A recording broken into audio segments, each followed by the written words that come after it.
Agora tá. Bom, bom dia, gente. Bom dia, pessoal. Tudo bom? Vamos lá, vamos iniciar aqui a aula. Hoje a gente vai falar sobre algoritmos gulosos. Só para deixar claro, né? Essa aqui é a aula 8. Depois a aula 9 ainda é sobre algoritmos gulosos, tá? Então vou usar duas aulas para esse conteúdo. Depois a gente vai ter duas aulas sobre programação dinâmica, né? E depois é a primeira prova de vocês, beleza? Show de bola.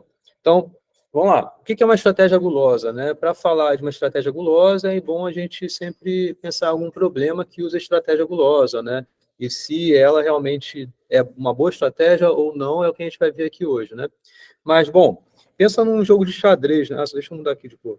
Pronto. Pensa num jogo de xadrez, né? Se a gente quer jogar esse jogo pensando somente no que é o melhor no instante atual, isso é uma boa estratégia, né? O que é o guloso? O guloso é justamente isso, você pensar no que é bom para aquele momento, certo? É uma abordagem que a gente tem para resolver um problema em pegar um caminho que seja o mais conveniente naquele momento, né? Se vocês lembram como é que é o jogo de xadrez, as regras do xadrez, né? É sempre bom a gente pensar um pouco mais à frente, né? Pensar no seu movimento, mas pensando no movimento do seu adversário e tentar pensar nesses possíveis passo a passo, né? Mais adiante, né? Então, esse pensamento atual do que é bom nesse momento pode ser que não seja uma boa abordagem, né? Tá. Mas você tem vários outros jogos, né, em que, por exemplo, de palavras cruzadas, pensar dessa forma gulosa é bom. Porque o que é pensar guloso numa palavra cruzada? Uma palavra cruzada, você tem várias células, né, para preencher as letras, né? E cada coluna ou cada linha, né, é uma palavra que você vai preencher, né? Então, se você já sabe preencher alguma, preenche logo, porque isso pode facilitar você encontrar a resposta de alguma outra que dependa de alguma dessas células que você acabou de preencher, certo? Então, parece, né, que é uma boa abordagem assim, né? Você já preenche logo, faz o que é melhor naquele momento para esse jogo, né? Então, uma estratégia gulosa é justamente aquela em que a solução construída passo a passo e o próximo passo é sempre mais vantajoso daquele momento, né? Então, o guloso é isso, ele pega o que é melhor naquele momento, certo? Tá. E aí, um outro jeito de falar, né, o guloso, né, é falar que ele é uma estratégia míope, né, que o míope não enxerga bem de longe, né, mas de perto aí ele está enxergando, então ele não está vendo essa consequência lá no futuro, né, só está vendo o que é bom naquele momento, né. E o guloso é justamente por conta disso também, né, guloso, né, pessoa que tem gula, né, vai querer comer porque é bom ali naquela hora, né, não está pensando no futuro dela. Então essa é a intenção, né, o motivo desse nome, né. E tem esse detalhe, né? O guloso ele nunca vai se arrepender, tá, do que ele fez, beleza? Isso é uma coisa importante de notar. O seguinte, você está pensando em elaborar um algoritmo, pensando em pegar a melhor solução naquele instante. Vamos supor que você, lá na frente, viu que não foi bom você ter tomado aquela abordagem inicial. O guloso não vai voltar atrás para refazer, tá? Isso é um detalhe que na hora de elaborar o algoritmo a gente tem que ter em mente, beleza? Ok? E aí que tá. Para vários problemas, esta pode não ser a estratégia ótima, mas para outros, o guloso é uma abordagem que pode ser ótima, sim. Tá? Beleza? Então, aqui nessa aula, a gente vai ver probleminhas, né? Em que em alguns a gente vai ver que o guloso é bom, outros a gente vai ver que o guloso não é bom. Tá? Esse aqui é o intuito dessa aula de hoje, né? Então, o primeiro problema que a gente vê essa contextualização, né, da gente poder aplicar a abordagem gulosa, é esse problema do troco, tá? Conhece o problema do troco? Já ouviram falar nesse problema? Então, a gente pode entender o seguinte, que moedas estão falta, e moedas estão em falta, tá? Então, é interessante que você tendo moeda em mãos, você quer devolver o troco para alguém, você usa o menor número de moedas para devolver aquele troco para aquela pessoa. Porque nesse contexto aqui dizer que moeda está em falta. Tá? Sem poucas moedas, né? Um problema muito comum para os comerciantes é o troco, sobretudo quando envolve essas moedas aí, né?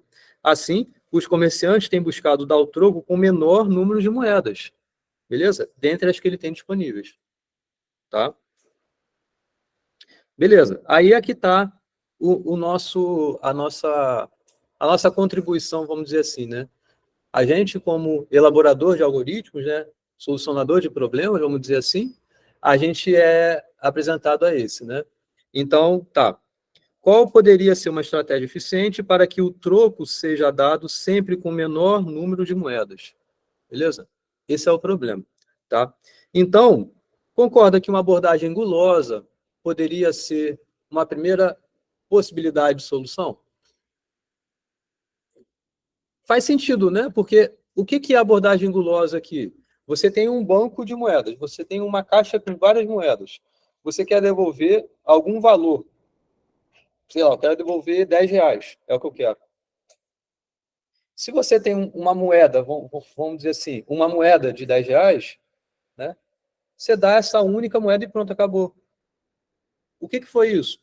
Foi o que era o melhor naquele momento. Ou seja, dentre as moedas que você tem disponíveis, é aquela que está mais perto ou é igual ao seu valor. Vamos supor que eu tivesse aqui, hipoteticamente, uma moeda de R$ 9 e eu não tivesse de 10, mas eu tenho uma de 9. Mas eu tenho, além disso, uma moeda de 1 também. Então eu dou as duas moedas, uma de 9 e outra de 1 e pronto, acabou meu problema. É o menor número que eu encontrei? Possível ali? Talvez seja, mas foi o que me chegou mais perto, então é isso que eu vou fazer. Vou pegar aquele valor que está mais próximo do que eu quero encontrar e vou dar para a pessoa e vou continuar com o meu problema, se eu não tiver já alcançado o valor que eu quero. Certo? Então, essa que é a pergunta. Isso seria uma boa estratégia? Né? Então, vamos ver. Pensa que eu tenho essas moedas aqui, de 9, de 6, de 5 e de 1, e eu queira devolver um troco de 7. Bom, o que a gente vai fazer? Pensando guloso. Você vai querer pegar a moeda que está mais próxima ao valor que você quer obter.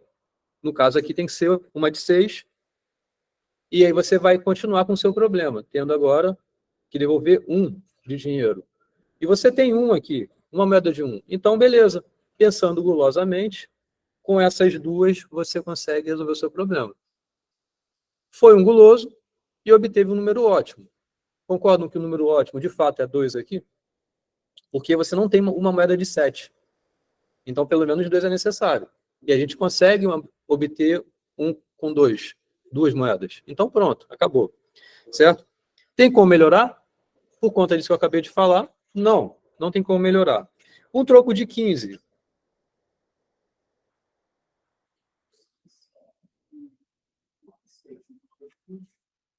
Veja que o guloso aqui também funciona bem, né?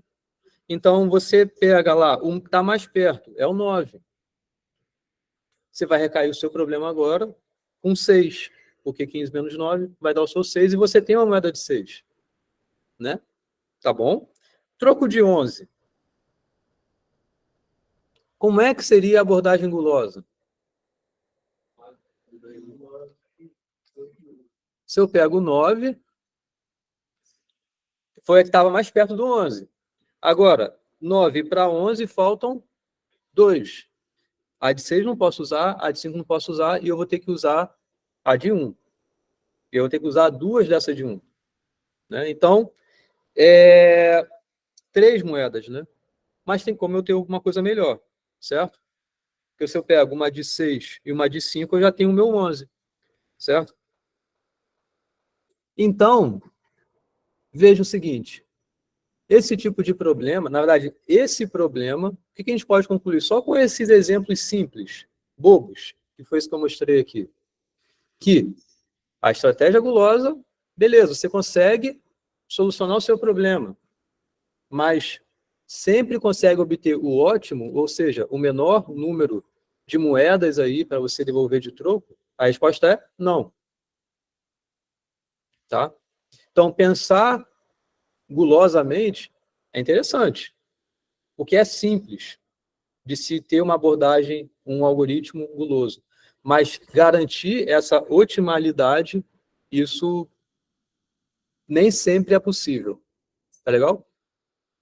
Bom dia, tudo bom? Tá claro? Beleza, aqui só para deixar não deixar isso aqui em aberto, quando a gente estuda a programação dinâmica, a gente consegue ter uma abordagem ótima de solução para esse problema do troco.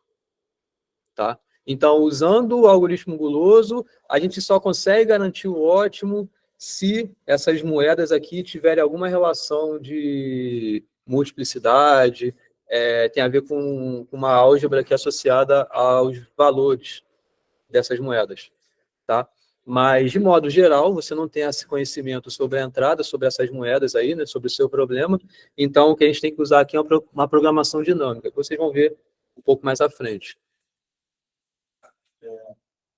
No último, esse aqui tinha como melhorar, mas, por exemplo, no segundo, se eu tivesse escolhido 9, 3 moedas, 9, 1 e 5, aí daria 15 também. Aí a pergunta, posso melhorar? Aí 5. Não, mas não. Você está falando desse do 15 aqui? Isso. De modo guloso, a abordagem é essa, né? Porque o que é o guloso? É você pegar aquela moeda que está mais perto do valor que você quer obter. Eu quero 15. Dentre essas, a que está mais perto é a 9. Aí você recomeça o seu problema, porque você vai ter agora que devolver 6, né, de troco, e o seu banco de moedas são essas aqui ainda. Então você tem que ir para essa, de fato, que é a que está mais perto. E no caso aqui já obtém a sua resposta. Aí o de 5 já não vai... O guloso não vai pegar o 5. Aí você disse que nem sempre essa abordagem traz a solução melhor. E aqui está o exemplo, né? Porque existe uma forma de você obter com menos moedas e não é guloso e que dá a sua solução. Tá? Beleza. Tá. Vamos ver mais um problema aqui, que é esse de escalonamento de tarefas. Tá? E aí, a problematização, né, a contextualização é essa daqui. Tá? Imagina que você está participando de um congresso. Beleza? Um congresso ele é feito por várias palestras, né? Tem várias sessões e tal. Então, como vocês estão ávidos pelo conhecimento, né? Ou os seus orientadores estão observando vocês bem de perto, né? Querem ver vocês realmente assistindo às palestras, vocês querem assistir o maior número de palestras. Beleza? É o que você quer fazer. Tá. Em congressos, não é de bom tom entrar no meio da palestra ou sair enquanto o cara ainda está falando. Se o cara está falando lá, o interessante é que você fica até o final. E chegar enquanto o cara está falando é incômodo. Às vezes você não sabe como é a entrada da sala, tipo aqui na aula, né? A porta aqui está aqui do meu lado. Isso, se é um congresso e tal, pode meio que atrapalhar, né? E tal. Então, não é bom entrar depois que a palestra começou e nem sair antes da palestra terminar. Tá? Então, essa é meio que a regra, né? Beleza. Então, dada a programação do evento, que consta dos horários iniciais e finais de cada palestra, a pergunta é: qual seria a melhor estratégia gulosa dentre as descritas abaixo para maximizar o número de palestras assistidas? Eu já estou dizendo aqui, eu quero uma abordagem gulosa, aí você poderia pensar de algumas formas. Guloso em relação a quê? Para escolher essas tarefas. Tá?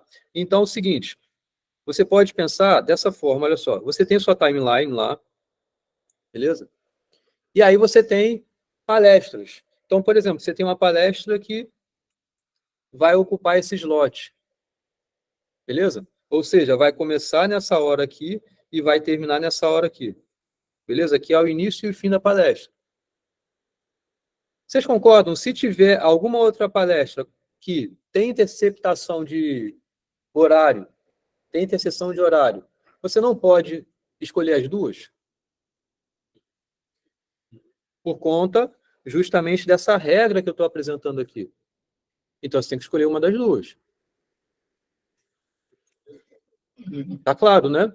Então, você vai escolher qual? Essa ou essa? Se você só tem essas duas, tanto faz. Porque você só pode escolher uma mesmo. Né? Mas o problema é, você é apresentado a várias. Então, você não sabe como é que é a relação delas aí. Podem ser muitas palestras que tem interseção com outras palestras. E o nosso objetivo é atender ou assistir, né, o maior número de palestras.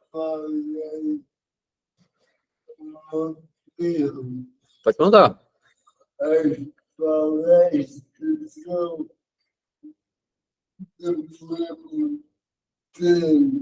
não são de mesmo tempo, ainda tem isso. Então, você pode ter uma palestra que dure pouco tempo, você pode ter uma palestra que dure muito tempo. Então,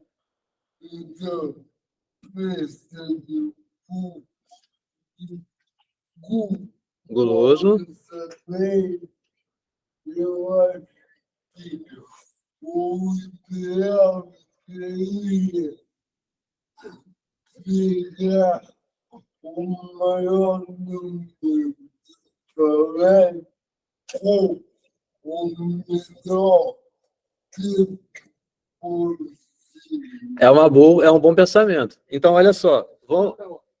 Caso, por exemplo, só seria guloso se eu pegasse a próxima palestra, ou se eu delimitasse, por exemplo, eu quero das próximas palestras a que termina antes. Isso também é um outro pensamento guloso. Mas também é guloso. Também é guloso. Eu delimito, exato. Aí, a próxima termina antes. Aí que tá.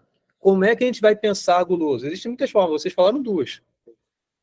Mas, beleza, será que ambas são boas da mesma forma? Ou será que uma pode ser que não dê a resposta, não otimize sempre, mas a outra otimize sempre? Ou nenhuma das duas otimize sempre? Então, toda vez que eu ver só a próxima etapa, ele pode ser considerado... Pode, claro, sim. E aí que tá. Olha só algumas abordagens aqui possíveis de se pensar. As que vocês falaram vão estar aqui também, por exemplo. Então, aqui, uma possível abordagem gulosa seria essa. Eu vou escolher a que começa mais cedo.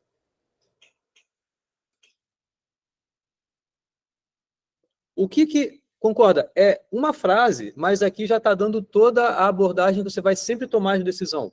Porque, olha só, você tem uma linha de tempo. Você tem muitas palestras, eu não sei como são as palestras, mas tem uma que aqui começa primeiro.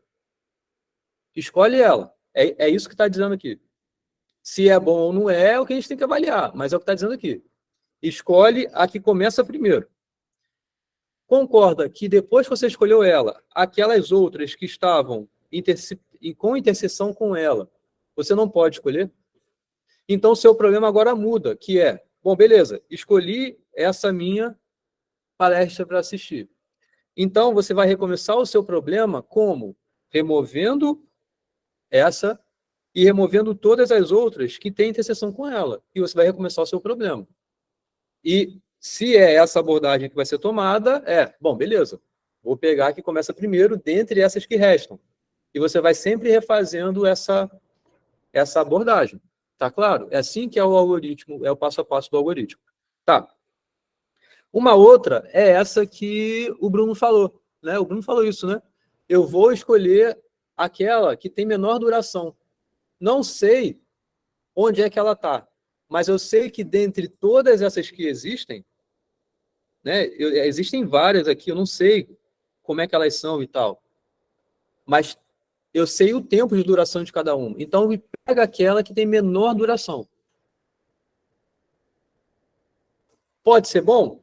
Pode ser ruim? Não sei. Vamos ver depois, tá? Mas tá claro isso, né? Vamos supor que a menor duração seja... Até fazer aqui um desenho aqui um pouquinho maior e tal. A de menor duração é esse aqui. De novo, escolhi ela. A próxima etapa, você vai remover esse cara, remover esse cara, remover esse cara, que são os que têm interseção com ele. E vai recomeçar o seu problema com o mesmo pensamento guloso. Tá. Uma outra abordagem gulosa é essa. Escolho as que têm menor conflito. Concorda que menor duração de palestra não significa ter um menor conflito? Porque você pode ter uma palestra que é muito curta. Pô, mas você põe todo mundo com tempo, com interseção com ela. Se ferrou. A pessoa só vai poder escolher ela. Né? Então, agora pensar em menor número de conflito, aí pode ser que isso ajude alguma coisa. Não sei ainda se é o melhor, que pode ser sempre. Mas é um outro pensamento guloso também. Veja que cada abordagem dessa, rapidinho, cada abordagem dessa, eu estou pegando o melhor daquele momento. Isso é guloso. E eu posso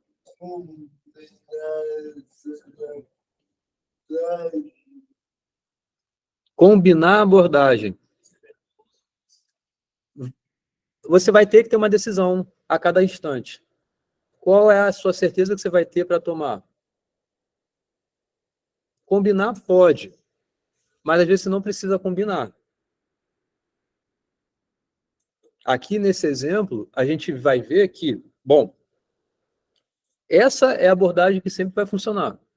Se existe uma abordagem que sempre vai funcionar, não tem por que você combinar abordagens.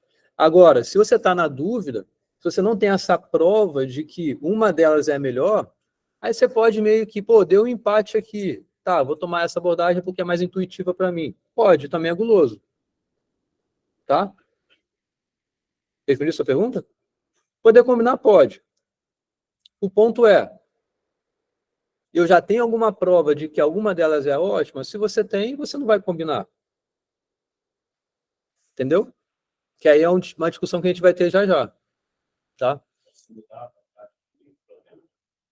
Também pode. Da mesma forma, é guloso tal como o outro, só que o pensamento é um pouco diferente do guloso, mas ainda é guloso.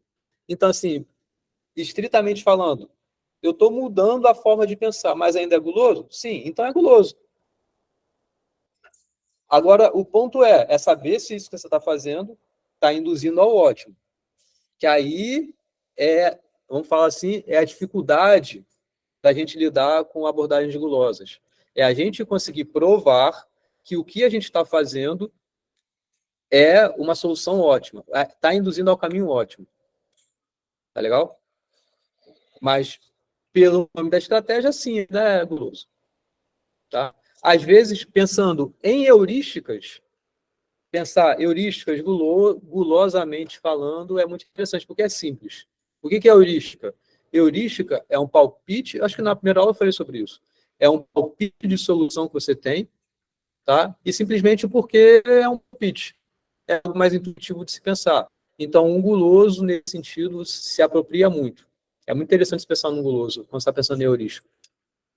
Então, a gente fala heurística gulosa, tá? É natural de se pensar. Por exemplo, quando a gente tem aquelas soluções triviais, de alguns casos, como você mostrou, por exemplo, da multiplicação de matrizes. Eu sei que eu vou ter que multiplicar, eu sei o que eu vou ter que fazer. Se eu só fizer aquilo ali naquela sequência, isso é um algoritmo guloso? Essas soluções triviais, assim? Pode ser considerado? Porque, assim, eu não estou preocupado em otimizar. Eu só vou seguir. Eu tenho que multiplicar isso por esse, eu multiplico. Geralmente a gente pensa em guloso quando a gente quer otimizar. É quando é um problema de otimização. Veja, é igual que eu estava falando, o problema do troco. Você quer minimizar o número de objetos que você tomou. Aqui, você quer maximizar o número de objetos que você vai escolher. Então, o guloso é isso. Se aplica a problema de otimização. Tá, beleza. Então, assim, disso que você estava falando, é um pouco diferente. Isso. Tá. Então, olha só, como é, primeiro, que a gente consegue argumentar que uma abordagem gulosa não é ótima? Como? Oi? Não. Mostrando um contra-exemplo. Exibindo uma distribuição de entrada do seu problema, igual a gente viu no problema do troco. De modo que aquela abordagem gulosa que você estava pensando não vai dar o ótimo. Tá? Então, olha só, eu quero provar que essa abordagem é a melhor. E mais do que isso, não é somente que ela é melhor do que as outras três, é que ela sempre vai dar o ótimo. E mais do que isso, cada uma dessas três aqui não dão o ótimo. Não dão sempre o ótimo. Tá? Então, para cada uma dessas, eu quero montar um contra-exemplo. Beleza? No próximo slide já vão estar esses contra-exemplos, então vamos direto ao ponto. Tá? Então, olha só. Essa primeira abordagem aqui é pensando... começa mais cedo. é fácil montar um contra-exemplo que isso vai... Né? Você pode ter tão ruim quanto você queira essa abordagem. Apesar de talvez pensar intuitivo, aí, ó, não é, né? Beleza, tá claro, né? Se eu pego a que começa mais cedo, eu vou pegar essa. Se eu pego essa, todas as outras não vou conseguir assistir. Acabou. De menor duração, né? Ou seja, vou pegar a palestra que tem menor duração. Eu fiz ali meio feio o slide anterior, né? Um exemplo assim também. Tá, mas é simples aqui, olha. Eu poderia fazer, inclusive, um exemplo que fosse mais discrepante essa diferença de soluções. Mas já basta para mim um desse tipo aqui. Beleza? Porque, naturalmente, se eu vou escolher de menor duração, eu vou escolher essa. E se eu escolho essa, tanto essa palestra quanto essa palestra já me inviabilizam a participação, certo? Mas a outra ainda me resta aqui. Beleza. Mas poderia fazer essas três. Então, você usaria mais do que, de fato, essa abordagem gulosa está te falando. No ótimo. Beleza? Tá? Tá claro? E veja, isso aqui só são um exemplo. Vocês poderiam inventar outros exemplos, outras combinações aí de distribuições. Tá? Mas já basta para garantir que pensar dessa forma não vai dar ódio. Tá? E com menos conflitos. Essa aqui eu diria que talvez seja a menos imediata de se obter um contra-exemplo. Porque, de certa forma, é natural pensar, pô, se eu quero assistir o maior número, eu vou pegar que tem menos conflitos, porque vai me sobrar um monte. Né? Tá, mas aqui está um contra-exemplo. Vocês conseguem enxergar que, de fato, tomar essa que tem menos conflitos e ir fazendo dessa forma não vai ser a solução ótima aí? Como é que a gente olharia isso? Como é que a gente entenderia, primeiro, como é que o guloso vai retornar aí de solução?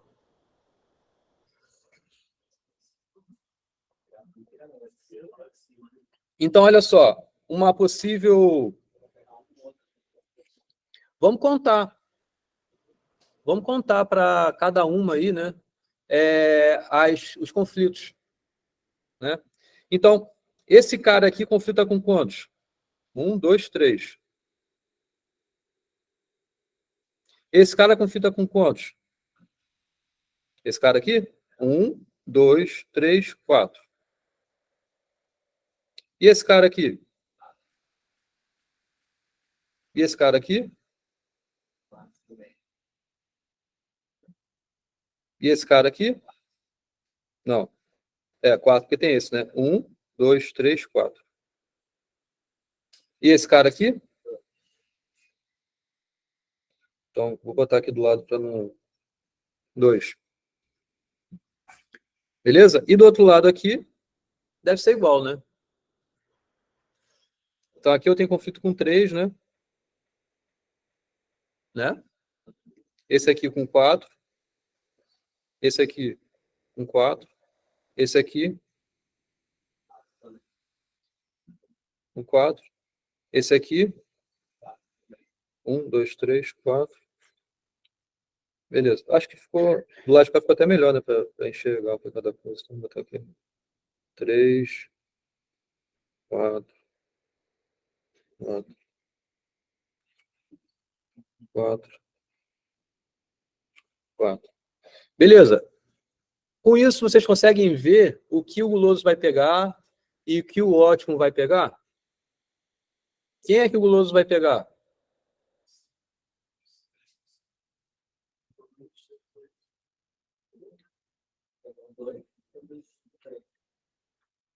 O guloso vai pegar isso aqui.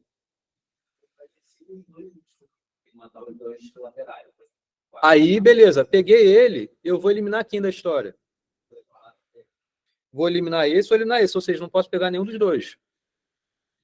Mas qualquer um outro que eu tenho que pegar tem conflito com todos os outros, né? Ó, porque eu vou conseguir pegar um do lado de cá, e um do lado de cá. Certo? Tá claro o que eu estou falando? Eu só consigo pegar um de cá e um de cá e um de cá, que é esse cara aqui. Então, 3 é o meu guloso. Concordam? Porque qualquer um desses aqui que eu pegar, todos os outros desse lado vão estar eliminados. Então, por isso que eu só consigo pegar um aqui, um do lado de cá, e aqui esse cara. Então, 3 é o guloso. E o ótimo...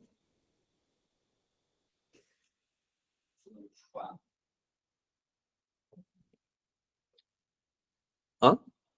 É 4 a solução do ótimo, tá certo? Porque eu posso pegar esse cara, esse cara, esse cara, esse cara. Também demite a organização do evento. É o quê? Demite a organização do evento. Vai ter um monte de palestra aí, você vai botar todo mundo junto. É. Tá? Mas você vê que realmente o guloso não vai dar o ótimo aí. Tá claro? Tá bom, mas aí, ó, eu tinha falado dessa abordagem aqui, né? Que é assistir as que terminam mais cedo. Tá. Se eu pensar nessa abordagem de pegar as que terminam mais cedo, em relação a esses exemplos aqui que eu montei, eu vou ter o ótimo?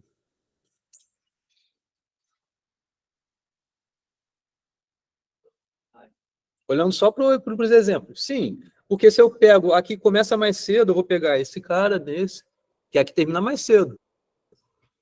Removendo ele da história e quem tem conflito entre ele, vou repetir meu problema. Então, vou ter essas duas entradas aqui, vou pegar esse cara e depois pegar esse cara. Então, beleza. Pegando aqui, termina mais cedo em relação a esses aqui. A que termina mais cedo é esse. Então, vou pegar ele, depois vou pegar esse, depois vou pegar esse. E aqui, para esse exemplo também, né? O que termina mais cedo é esse. Então, vou eliminar ele e vou eliminar todos os que conflitam com ele. Que são esses aqui. Agora, o que termina mais cedo é esse. E aí, vou continuar. Então, para esses exemplos aí, deu bom. Tá, mas isso prova que aquela abordagem é melhor? Não. Então, uma recapitulação, que eu já mencionei isso em aulas anteriores. Quando você quer provar alguma coisa, exemplo não prova nada. Exemplo só é bom para argumentar contra-exemplo. Só é bom para argumentar que tem alguém que não satisfaz aquilo que você quer. Tipo, se eu falo, tá todo mundo aqui de óculos? Nossa, vocês quase todos usam óculos, menos o Bruno, né? Curioso, né? Todo mundo usa óculos aqui. Menos o Bruno. Eu uso, meu óculos está aqui dentro. A minha mochila usa meu óculos. Oi? Eu deveria estar usando. Já, mas eu não uso. Então, assim, se eu falo, todo mundo usa óculos, se eu quero provar que isso é verdadeiro, eu tenho que argumentar que todo mundo satisfaz essa propriedade. Então, é difícil porque eu não tenho conhecimento sobre todo mundo. Aqui na sala eu tenho, né? Mas eu sei como são todas essas entradas. A gente não tem essa distribuição. Então, por isso que eu estava falando, para contra-exemplo já é muito bom. Basta exibir alguém que não está de óculos. O Bruno não está de óculos. Certo? Aí tá, vamos provar isso agora. Então, desculpa, Bruno, você queria falar alguma coisa? Pode falar.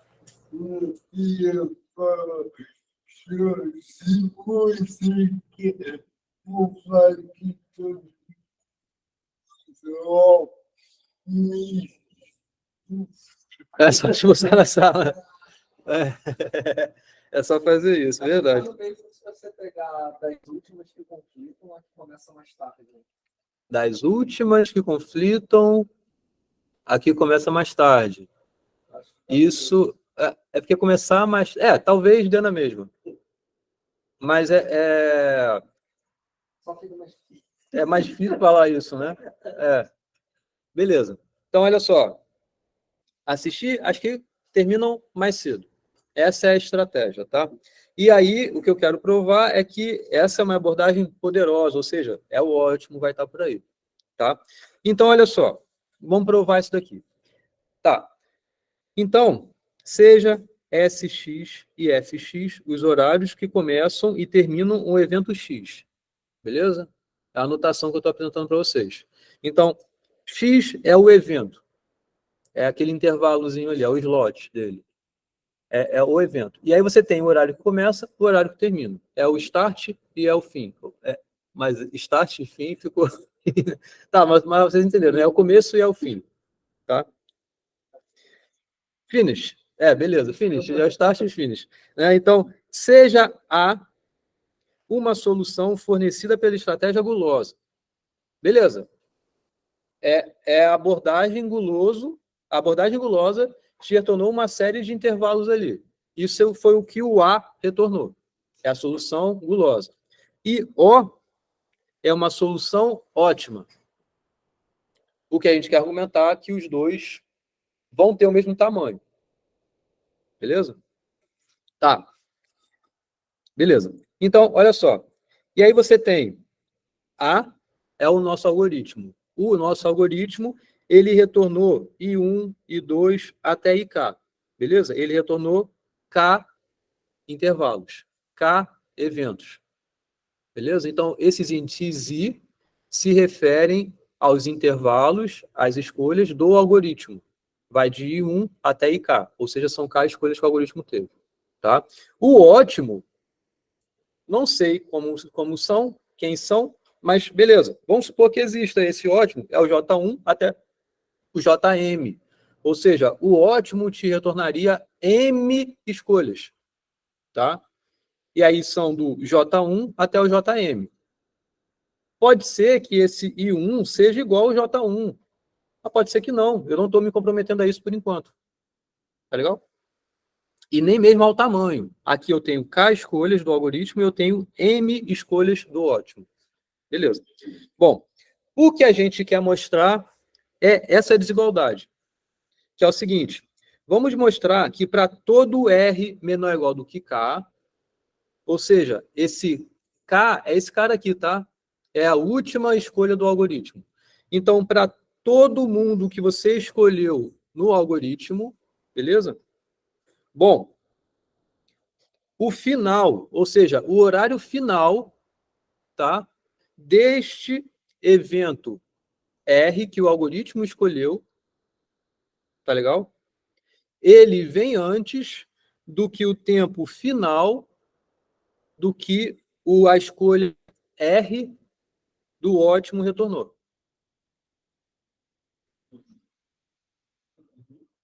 Tá legal? Beleza? Tá. Só deixa eu repetir aqui de novo. Você tem aqui todo mundo que o seu algoritmo escolheu. Tá? Então, o que a gente quer falar é que o horário que essa R-ésima escolha do algoritmo, tá? O horário que essa escolha terminou, esse evento terminou, foi antes do que o horário final que o R-ésimo escolha do ótimo me retornou. Show? Tá. Então, vamos provar por indução nessa quantidade de intervalos. Tá? Então, o seguinte, quando a gente fala provar por indução, como eu já falei já em aulas anteriores, a gente tem que falar a base, falar da hipótese, provar o passo, tá? Beleza?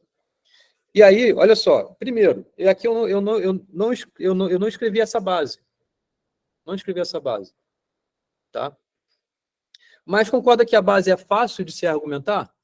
O que é a base? É para K igual a 1. O que eu quero provar na base? Eu quero provar que o horário que essa minha primeira escolha do algoritmo, tá? O horário que essa escolha terminou foi menor ou igual do que o horário que a primeira escolha do ótimo me retornou. Concorda que a base é direta? Porque o algoritmo é assim, o algoritmo diz o seguinte, você vai pegar que termina mais cedo. Então é claro que a base vai estar verdadeira. Então por isso que eu nem escrevi, mas isso é a base. Tá? Então, olha só. Suponha que a afirmação seja verdadeira para esses R-1 primeiros intervalos. É a hipótese de indução, tá? Ou seja, o horário que essa R-1 ésima escolha do algoritmo terminou foi antes do horário dessa R-1 ésima escolha que o ótimo terminou. Tá? Como os intervalos do ótimo são compatíveis, ou seja, o que quer dizer ser compatível? É se você tem um intervalo que termina aqui, no ótimo, o próximo intervalo de escolha não pode começar antes. Tem que começar depois. Porque a restrição do problema diz isso para a gente, não pode ter interseção. Então, são compatíveis nesse sentido. Terminou essa escolha aqui, o início da próxima tem que ser depois. Então, é isso que está dizendo aqui.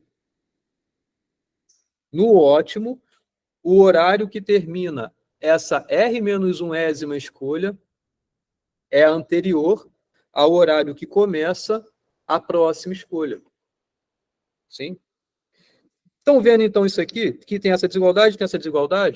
Então, por transitividade, a gente tem que o horário que essa R-1 ésima escolha do algoritmo termina é antes do horário que essa R-ésima escolha do ótimo começa.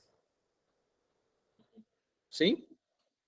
Então, no momento em que o algoritmo guloso seleciona IR, ou seja, quem é depois do guloso, desse R-1 ésimo? É o R-ésimo. Então, eu tenho que escolher esse cara, o R-ésimo. Beleza. Concorda que o que o ótimo escolheu para essa posição R está disponível para mim? Porque, de fato, esse do algoritmo terminou aqui. O do ótimo, a R-ésima posição está disponível, então eu posso... Por que eu não pego ele? Está disponível. Tá legal? Sim?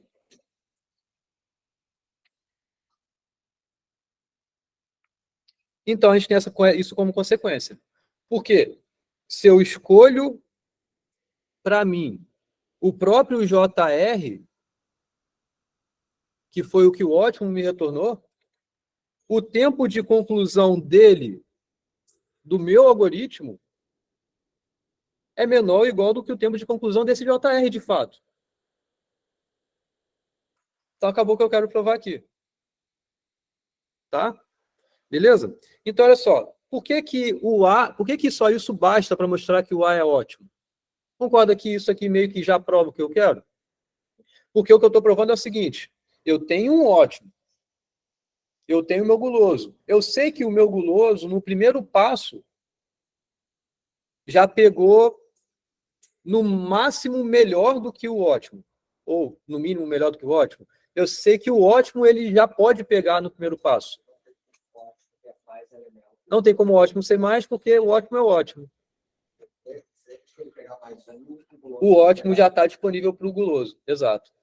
Então, beleza, só vamos fechar um pouco melhor esse argumento aqui. Mas isso já era suficiente. Tá? Então, olha só. Suponha, por contradição, que A não seja ótimo. Tá? Beleza? Ou seja, existe um ótimo O com mais intervalos do que o A. Tá. Então, suponha que o nosso algoritmo, que é o A, tenha tomado K intervalos, K elementos. Beleza? Por indução, o que a gente mostrou, né? A gente mostrou que o tempo de fim que o algoritmo me retornou, esse Késimo elemento, ele é menor ou igual do que o tempo de fim em que o ótimo me retornou o Késimo elemento. Mas como o ótimo tem mais elementos do que o A, vai existir um Késimo mais um elemento para o ótimo, que tem início após o fim do JK. Ou seja, ele está disponível para o seu algoritmo também, certo?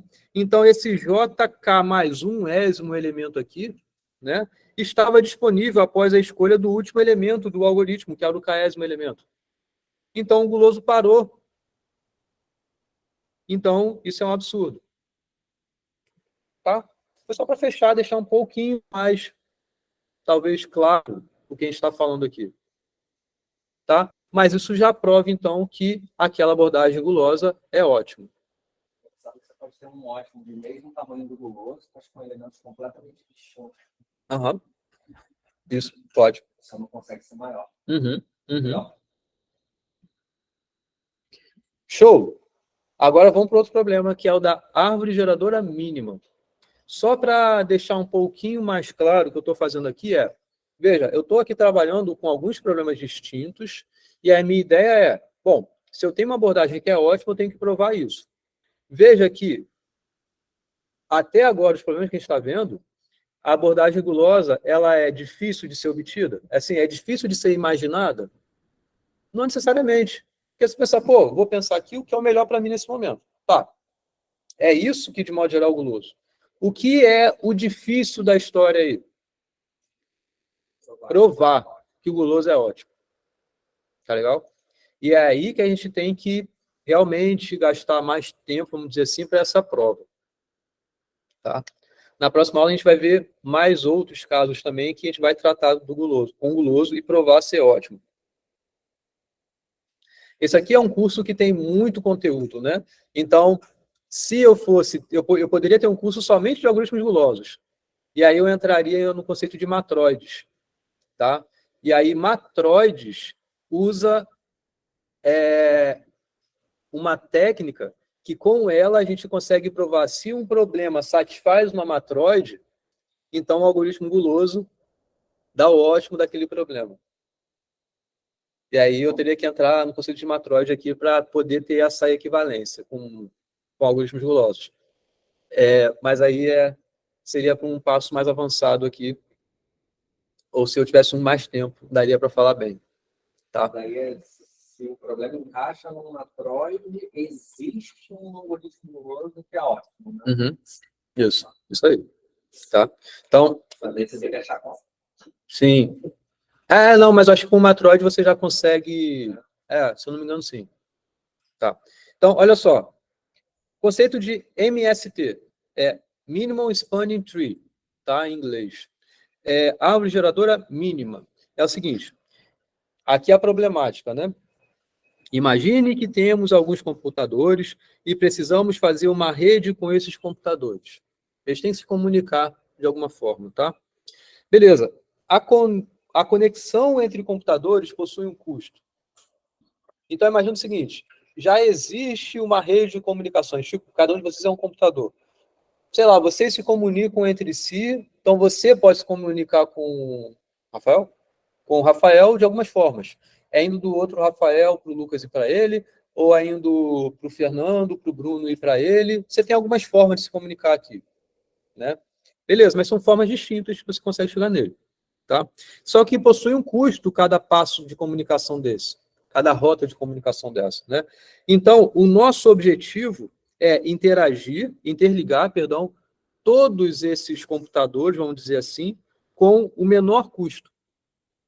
Para você sair a sua comunicação de onde você está e levar até aquele Rafael dali, você tem um custo. Tá? E você quer chegar até ele lá. Então, você vai ter essa soma de custos associados aí. Tá? E aí você quer montar, então, o seguinte, uma subestrutura, vamos dizer assim, porque você já tem aquela estrutura que é toda a sua comunicação possível e os custos. Então você quer uma estrutura menor, que use menos passos, mas que você consiga interligar todo mundo. Beleza? Isso daqui pode ser pensado por um problema em teoria dos grafos. Se vocês assistirem meus vídeos de teoria dos grafos ou fizer meu curso de teoria dos grafos, vocês vão ver que a gente estuda árvores pra caramba. Tá? Por quê? Árvore é justamente uma estrutura que é essa que eu quero aqui. Olha só, cada computador é um vértice. E as arestas entre vértices indicam possíveis ligações entre os computadores. Tá? Então, a estrutura que vai fazer minimizar esse custo é o que a gente entende por árvores, mas é o que está aqui. Tá? Então, é o que a gente vai ver aqui. O seguinte, qual estrutura devemos construir para minimizar o custo? A pergunta, manter ciclo seria uma boa estratégia? Ou seja, pensa assim, ó, são vários vértices e existem várias comunicações entre eles aí. Isso aqui, por exemplo. Tá? daqui para chegar até aqui tem muitas formas. Eu posso vir para cá, para cá, para cá, para cá, eu posso vir direto para cá, eu posso vir aqui por baixo. Então, eu não quero manter muitas possibilidades dessas, eu quero minimizar isso. Então, essa que é uma pergunta, manter ciclo. É uma boa abordagem? Porque se tem ciclo, é igual você pensar assim, ó, daqui para cá, veja, eu tenho um ciclo, porque eu consigo vir daqui por aqui, ou daqui por baixo. Ou mesmo se for assim, ó. Pior ainda, né? Porque eu tenho uma forma de vir por aqui, uma forma de vir por aqui, uma forma de vir por aqui. Então, manter esses ciclos que tem no grafo, eventualmente, é interessante? Não. A gente quer tirar os ciclos do grafo, basicamente é isso. Tá? Então, vamos ver aqui um conceito de árvore geradora. Tá? Então, dado um grafo, e aí, bom, não sei se vocês já estudaram grafos alguma vez na vida, mas grafo é definido por um conjunto de vértices e um conjunto de arestas. Tá? Então, vértices são pontinhos, são vértices, né? Arestas são conexões, vizinhanças, né? Que você tem entre os vértices aí. Então, isso daqui é uma aresta, por exemplo, isso aqui é uma aresta, isso aqui é uma aresta, tá? Outra aresta, outra aresta, outra aresta. Então, isso aqui é um exemplo de um grafo, tá legal? Então, uma árvore geradora de um grafo, então, você tem um grafo, uma árvore geradora, ele é um subgrafo gerador, que significa, tem que ter nesse subgrafo todos os vértices, beleza? Então, V aqui é o mesmo conjunto V, e esse E' aqui é um subconjunto de arestas, beleza? De modo que ele seja conexo e acíclico. Ou seja, vou repetir aqui o gráfico que eu tinha anteriormente, é esse grafo aqui, tá? Então, uma árvore geradora, você tem que ter todos os vértices. Então, aqui você tem todos os vértices, beleza? E você tem que ter arestas aí. Você não pode adicionar mais, tipo assim, essa aresta aqui. Tá, isso não existe, essa aresta aqui. Então, ela não pode existir aqui. Então, ele tem que ter um subconjunto do conjunto de arestas. Beleza? Isso é uma primeira coisa. Outra é que deixe essa estrutura aqui acíclica, ou seja, sem ciclo. Então, uma coisa assim eu não posso ter. Isso aqui eu não posso ter porque eu gerei um ciclo aqui. Não posso. Tá legal? Então, e tem que ser conexo. Então, isso aqui, por exemplo, também não pode, porque não é conexo. Porque tem esse vértice aqui que não tem como dele eu chegar a algum outro vértice aqui do grafo. Então, isso daqui sim é uma árvore geradora.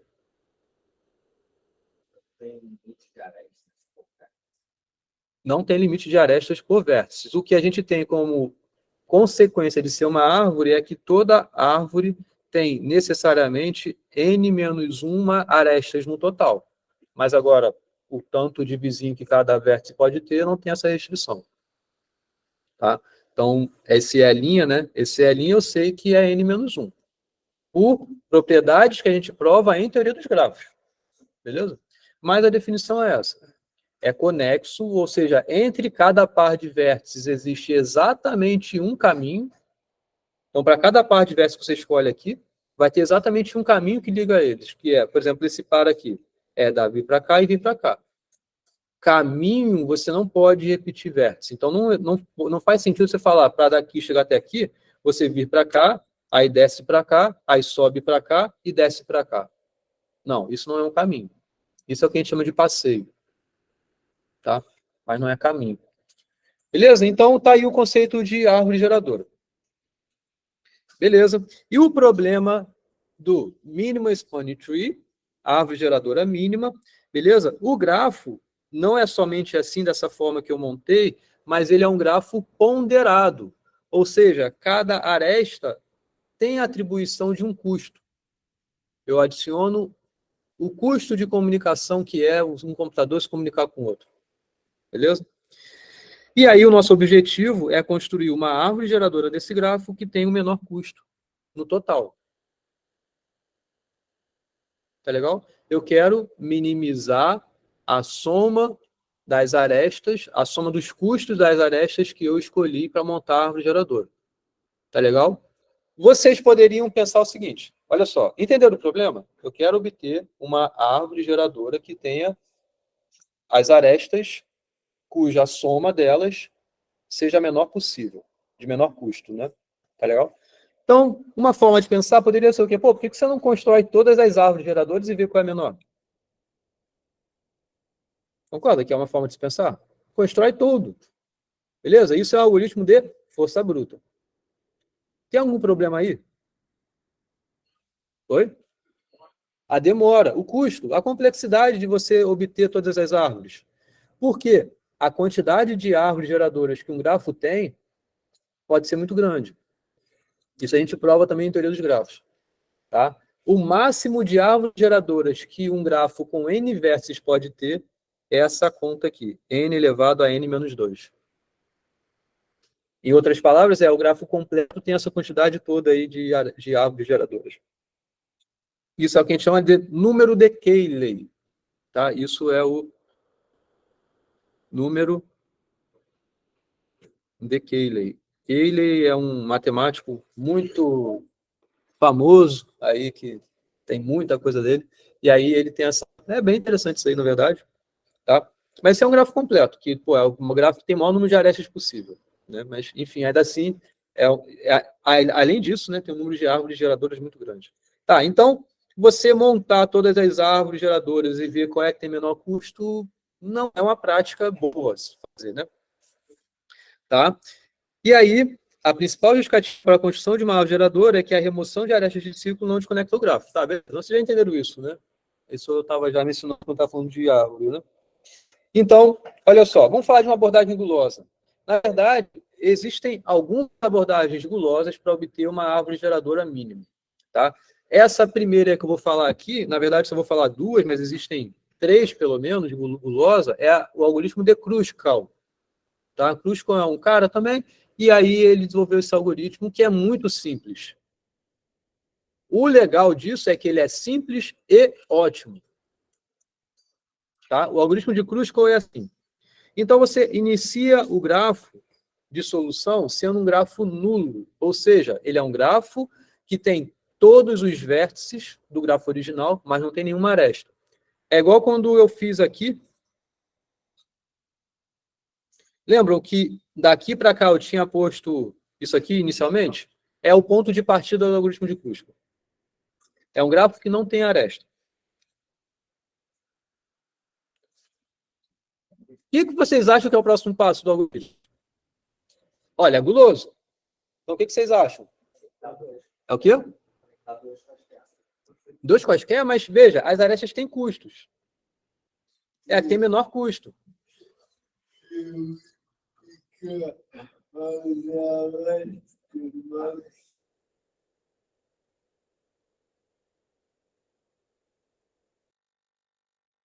Deixa eu colocar no exemplo aqui que eu não tinha posto. Custo. Não, pode ser igual, não tem problema. Mas, de modo genérico, elas têm custos diferentes. Aqui, por exemplo. Tá legal? Isso é o nosso gráfico. Quando eu estava falando, é um grafo ponderado, ou seja, as arestas têm peso. Eu quero minimizar essa soma dos pesos. Então, o que o algoritmo de Kruskal vai fazer? Vai pegar o quê? O grafo está assim inicialmente, sem aresta. Vou pegar a aresta de menor custo. É o que ele vai fazer. Então, no caso, escolhi isso aqui. Tá? Qual é o próximo passo?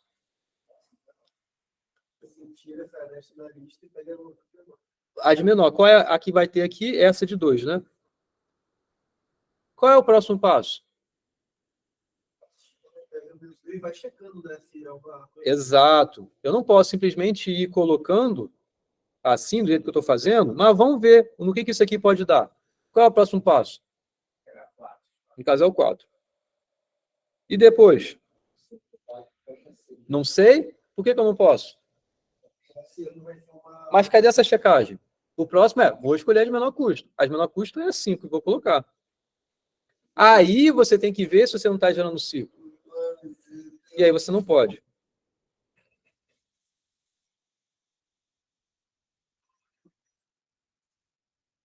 Concorda que, na verdade, aqui eu nem precisava ter feito essa adição? Porque eu já conectei todo mundo, então não preciso mais adicionar ninguém. Mas, olha só, é esse o nosso único ponto de checagem, parada e certeza? Vamos ver, olha só. Mas a abordagem é essa, tá? Começa com um gráfico sem aresta. Adiciono sempre aresta de menor custo. Uma coisa que eu não fiz naquele exemplo, que a gente tem que fazer, é isso. E que não forma um ciclo naquele momento da sua adição. Uma coisa que a gente foi fazendo direto aqui, até porque eu já sabia do exemplo, então eu sabia que não ia gerar ciclo em cada adição, mas é uma coisa que a gente tem que cuidar. A cada momento, tem que verificar se você não está gerando ciclo. Beleza? E aí você, se está adicionando ciclo, vai para a próxima aresta. Toma a próxima aresta e vê se você não está adicionando ciclo. E você vai fazendo isso, beleza? Isso aqui é guloso, concorda? Por quê? Adicionar arestas de menor custo é a estratégia mais vantajosa daquele momento. Tá? Aqui um exemplo, um outro exemplo, né? Esse aqui é o grafo, tá? Então o algoritmo de Kruskal vai começar o quê? Com as arestas, nenhuma aresta ali, só com os vértices, né? Dentre essas arestas, vou pegar a aresta de menor peso, 1. A rigor, você tem que verificar se você não está formando ciclo desde a primeira. Você vai verificar aqui, está formando ciclo? Tá, não está. Né? Então, mantém ele. Qual é a próxima de menor peso? É a 2. Então, adiciona. Formei ciclo? Não. Vou para a próxima, é a 3. Formei ciclo? Formei. Então, ela não pode entrar. Vou pegar a próxima, é a 4. Formei ciclo? Não formei. Então, vou pegar a próxima aqui, é a 5. Formei ciclo? Não formei. Já tenho N menos 1 arestas? Tenho. Então, N é o quê? É o número de vértices. 1, 2, 3, 4, 5. Então, tem que pegar 4 arestas. Peguei 4 arestas? Peguei. Então, acabou. Essa é a minha árvore. O custo dessa árvore é essa soma, né? 1 mais 2 mais 4 mais 5. Beleza? Tá bom. Então, o algoritmo vocês entenderam. Beleza. Agora, o que eu quero é o quê? Provar a corretude. Tá legal? O que eu quero, então, agora é provar que o algoritmo de Kruskal retorna, de fato, uma árvore geradora de menor custo possível. Tá legal? Então, para isso, eu vou precisar usar um conceito que a gente vê em teoria dos gráficos, que é o conceito de conectividade. Veja, a abordagem gulosa, vocês entenderam, é simples. Agora, para provar que a abordagem gulosa é ótima, você precisa ter algum conhecimento maior sobre o problema, sobre o que você está trabalhando aí. Beleza? É aí que está o ponto de, talvez, maior dificuldade, vamos dizer assim, do algoritmo guloso, de você provar a sua corretude. Tá? Mas, beleza. Então, tá. Vou aqui vou definir um conceito que talvez para vocês seja um novo, que é o de corte de arestas em um grafo. Beleza? Então, o corte é denotado por esse conjunto aqui, S', tá? Isso daqui é um conjunto de vértices que tem em relação a S sendo um subconjunto de vértices e S' sendo um subconjunto complementar dos vértices do grafo. Ou seja, o que é isso? Tá? Então, vou aqui fazer um exemplo assim. Então, S é um subconjunto de vértices. Então, é isso aqui. Que não pode ser todo conjunto de vértices, tá? Necessariamente, é estritamente, tá? É um subconjunto estrito. E S' é o que resta. É tudo que está no conjunto de vértices e não está em S. Então, isso aqui é o S, isso aqui é o S'. Tá legal? O corte, que é esse negócio aqui, S', é o conjunto de arestas que tem um extremo em S e outro extremo em S'. Então, essa aresta aqui é 1 e essa aresta aqui é 2. São as arestas do corte S' que eu defini. Isto é um corte de arestas. Você tem uma definição de um conjunto S, que é um subconjunto de vértices estrito. Entende a definição de estrito? É que não pode ser igual ao conjunto de vértices. Tem que ter pelo menos alguém de fora do conjunto de vértices. Isso, porque senão o outro lado seria vazio, exato. E aí você tem o S', que é o conjunto que resta de vértices. E aí você vai ter arestas que atravessam de um lado para o outro. Essas arestas que atravessam que é o seu corte. Tá? Beleza? Então tá bom. O que a gente tem que provar essa propriedade do corte que a gente vai usar aqui? Olha só. Suponha que um conjunto de arestas X faça parte de uma árvore geradora mínima. Tá legal? De um grafo. Beleza. Para todo S, aqui no caso é um subconjunto de vértices, né? Não é pertencente, mas é um subconjunto. Para todo S, tal que X não possua aresta neste corte, X união alguma aresta aqui faz parte da MST, onde é a aresta desse corte de menor custo.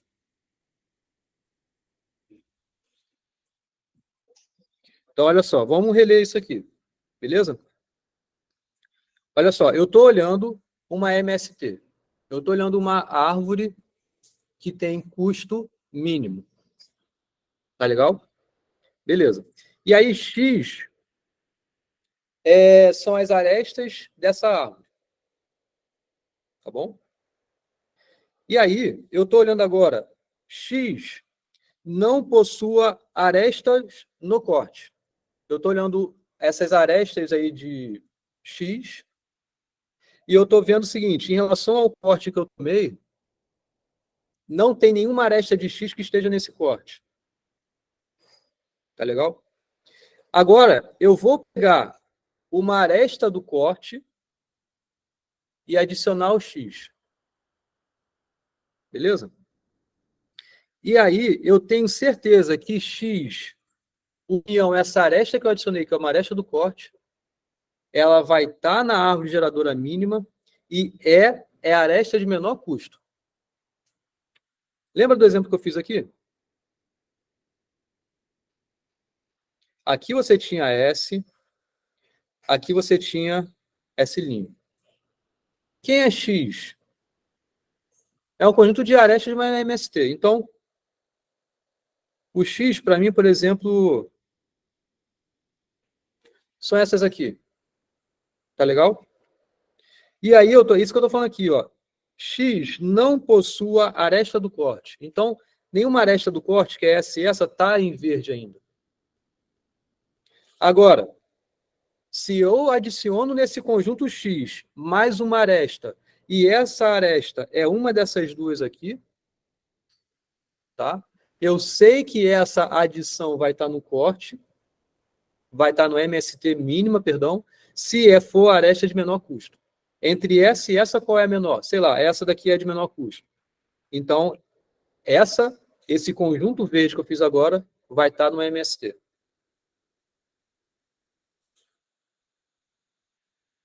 Concorda que isso é o básico, é o central que a gente precisa para provar que o Kruskal está sempre certo? Porque o que o Kruskal faz? Olha só, inicialmente você está tudo lá nulo, não tem nenhuma aresta. Então você tem o seu conjunto, que o S seria esse aqui, por exemplo.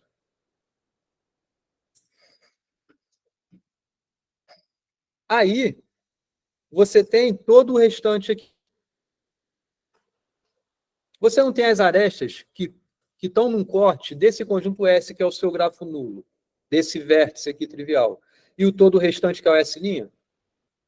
O que essa propriedade está falando é o seguinte: na MST, você vai ter a adição de uma aresta aqui que é de menor custo, e é o que o Kruskal está fazendo. O que importa é essa escolha de S e S', que o Kruskal está tomando um vértice é S, e meio que todo o restante do grafo é o S'. E ele está pegando esse S de modo que a aresta de menor custo do grafo tem extremo nesse S aí. É isso que o Kruskal está fazendo. Você pode escolher pegar esse S inicial diferente, beleza. Que o Prim vai fazer isso, o algoritmo de Prim faz isso. Existe o algoritmo de Kruskal, algoritmo de Prim, algoritmo de Brodbuška. Existem vários algoritmos que, na verdade, se baseiam nessa propriedade central e, a cada passo, está pegando a aresta de menor custo, que, na verdade, está adicionando uma nova aresta nesse conjunto ótimo X aqui de arestas. Então, tradução é essa. Você sempre pode adicionar a aresta de menor custo de qualquer corte, dado que X não possui as arestas do corte ainda. Claro, porque se você já tem a aresta do corte dentro aqui, você não pode adicionar outra aresta. Tá? Você teria que pegar outro corte, exato. Então, deixa eu só ver se eu entendi um pouco na declaração. Da propriedade aqui? Você está dizendo qualquer corte que eu fizer, visto que eu preciso ter todos os elementos conexos. Qualquer corte que eu fizer, eu vou cortar uma aresta que faz parte do corte. Você vai passar por uma aresta que... Você vai ter que passar por uma aresta. Então, se eu passei por várias arestas, eu pegar de menor custo, ela tem que estar na minha... Isso aí. Tá? E aqui vamos tentar instigar um pouquinho melhor, ou mastigar isso aqui melhor, né? Tá. Então, vamos aqui para a prova, de fato, usando essa propriedade do corte, né? Então, seja X o conjunto de arestas de uma MST. T, essa é a árvore, tá? Essa é a sua árvore ótima, né? Se é, ou seja, essa aresta aqui do corte, né, que a gente está olhando, já está nessa sua solução, acabou. Porque ela é de menor custo, é do corte, já está na solução. Não tem nada para fazer. Então, vamos pensar que ela não esteja. Tá? Suponha que essa aresta não esteja. Então, vamos construir uma árvore T', diferente dessa árvore T, ótima, beleza? De custo mínimo, e que possua essa aresta do corte de menor custo, de menor peso. Vamos pegar uma outra que tenha essa aresta, essa é a ideia. Beleza? Então, olha só. Vamos adicionar Vamos adicionar essa aresta E, de menor custo, em relação a esse corte na árvore que a gente tinha inicialmente. O que a gente está fazendo com isso? A gente criou um ciclo.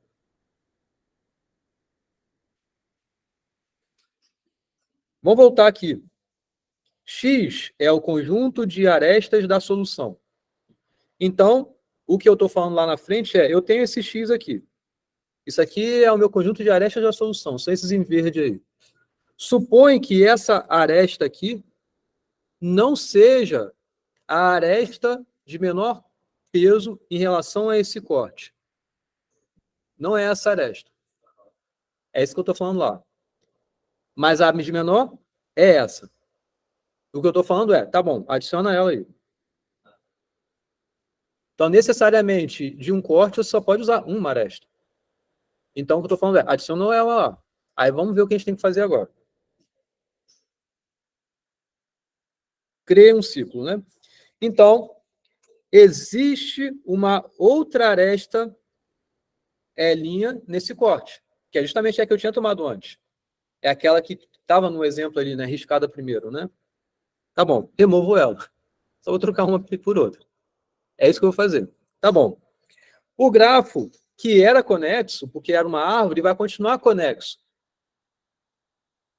Porque eu só estou fazendo um caminho que, olha só, um corte, necessariamente, o corte são essas duas arestas, tá?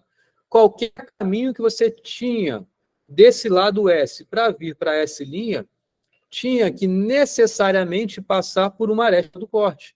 E você vai ter essa aresta, que no caso agora é usando a outra, e não a L'. Né?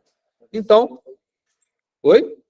aumentou o custo. Vamos ver o que aconteceu com o custo, porque a aresta que eu adicionei agora é que tinha menor custo. Ah, tá.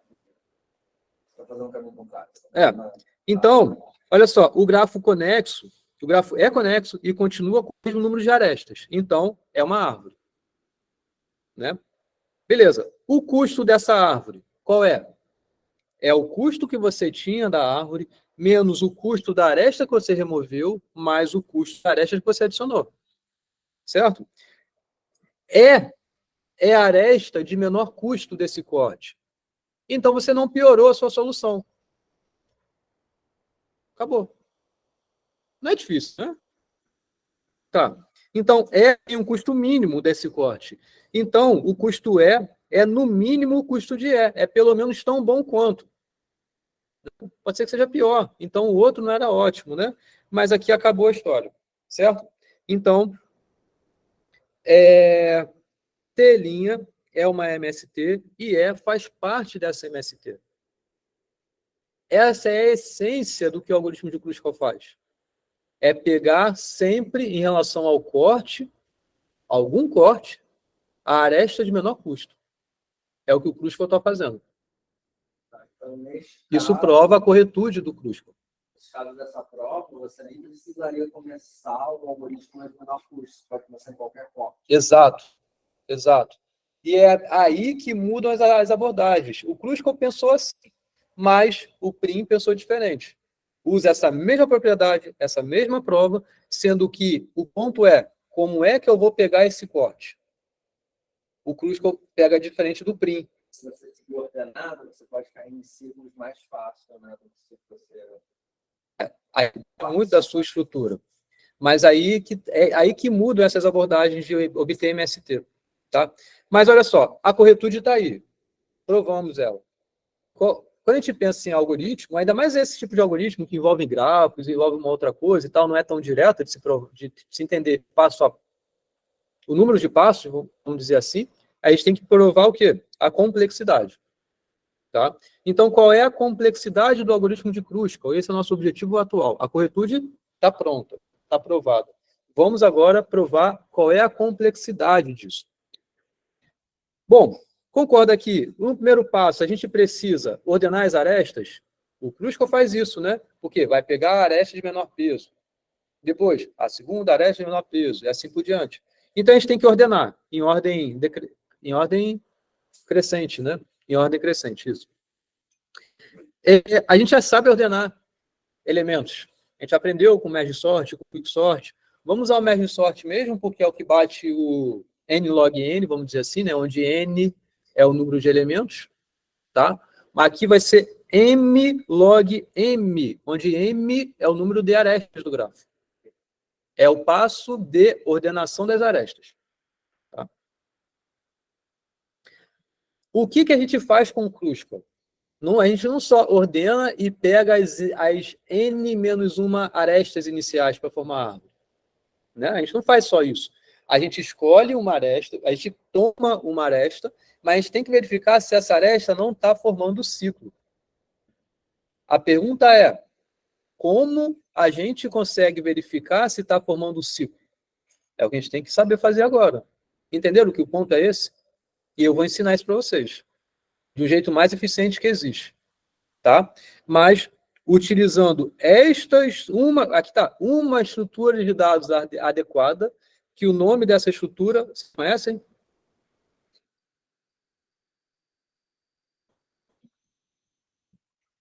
Conseguem ler? Disjoint sets. Conjuntos disjuntos. Esse é o nome da estrutura de dados que eu vou ensinar para vocês, tá? Que é, usando essa estrutura de dados adequadas, a gente consegue verificar a não formação de ciclo e juntar elementos a esse conjunto, esse set, vamos dizer assim, usando o menor número de passos possíveis. E então, a gente vai conseguir fazer tudo em m log de n. E eu vou explicar o porquê. Onde n é o número de vértices e m é o número de arestas. Beleza? Que é justamente a gente tem que fazer essa checagem.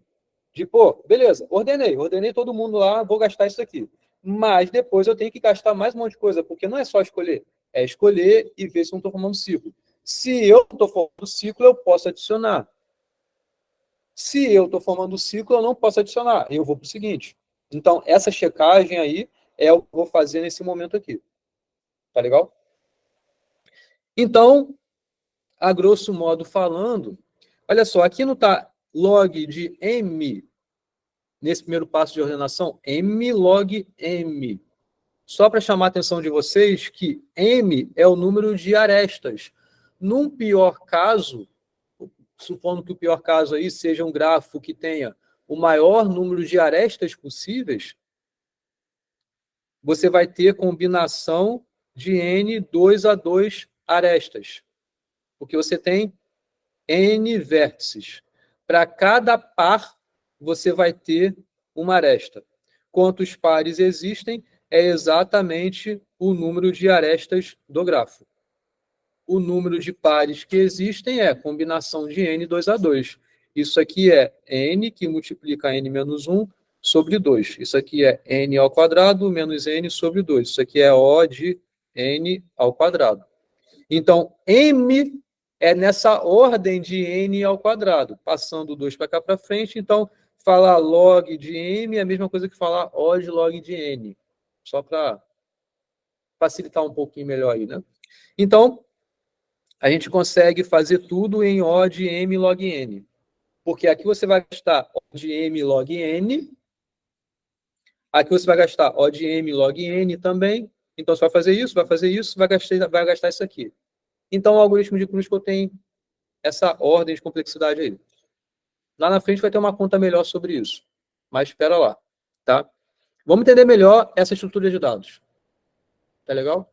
Isso daqui eu poderia até pular, porque é mais conteúdo de estrutura de dados do que de nosso aqui. Mas ainda assim é importante a gente entender, mesmo nos cursos de algoritmos, como é o passo a passo da estrutura de dados também. É isso que eu vou fazer aqui agora com vocês.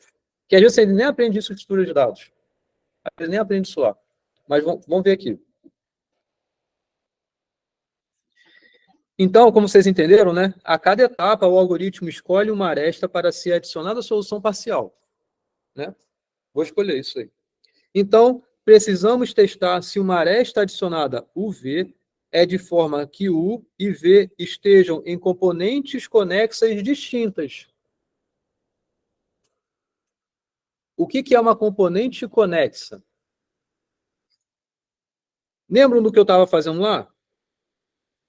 Era, sei lá, pensa que naquele primeiro exemplo que eu fiz, isso daqui é uma solução parcial.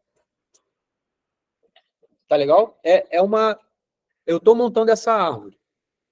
Vou até fazer um pouquinho diferente, porque o Kruskal, aqui eu estaria dando muita sorte, né, se tivesse assim.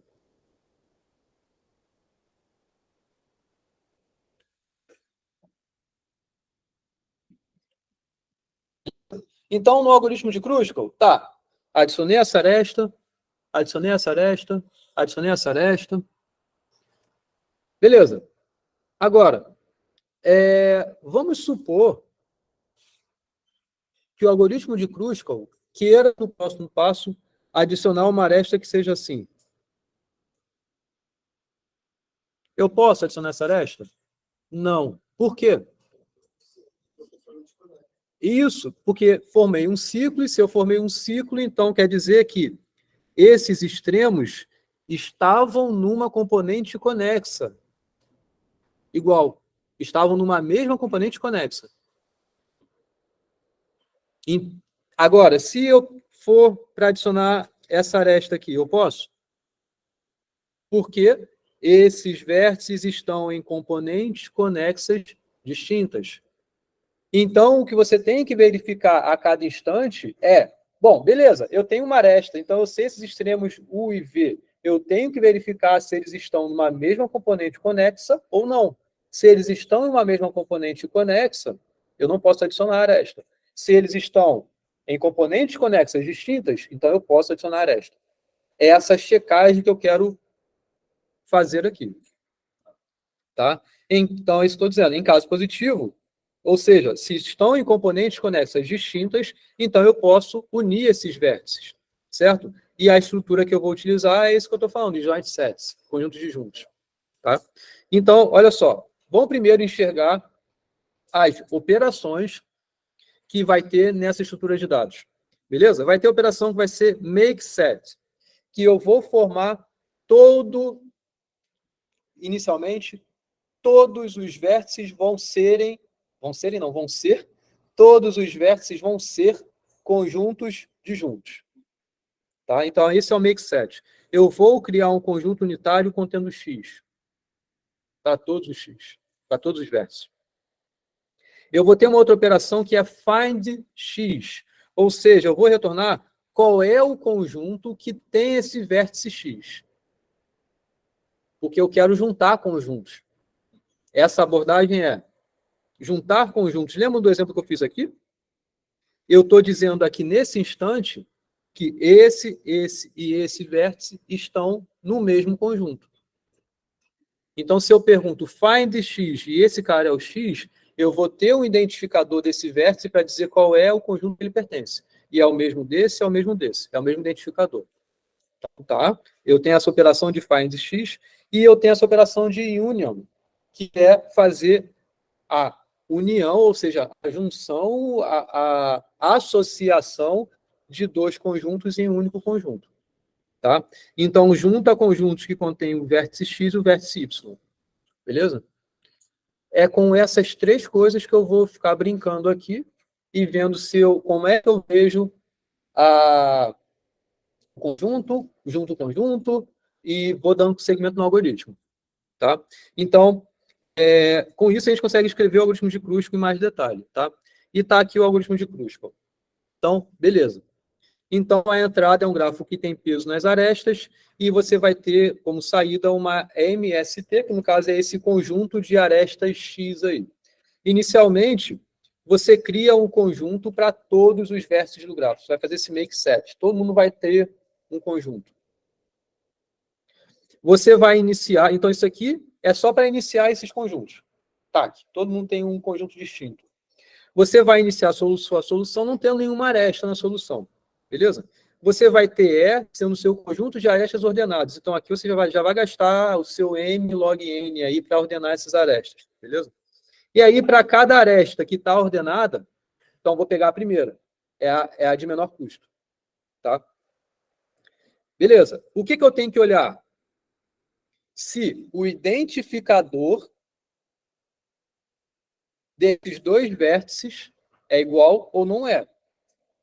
É se eles estão no mesmo conjunto ou não. É isso que find. Find x, find u, find v. Se eles são distintos, então eu posso juntar.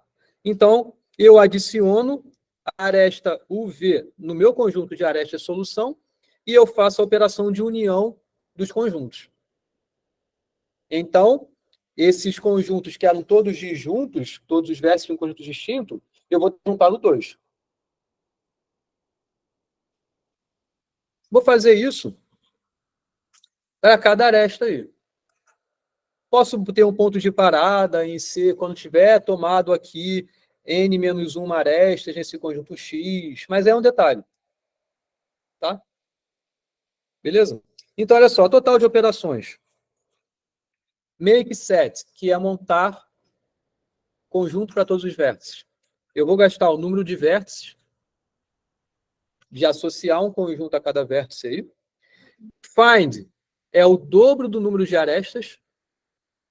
Concorda? Porque eu tenho que fazer, para cada aresta do grafo, eu tenho que ver o conjunto que o vértice U está e o conjunto que o vértice V está.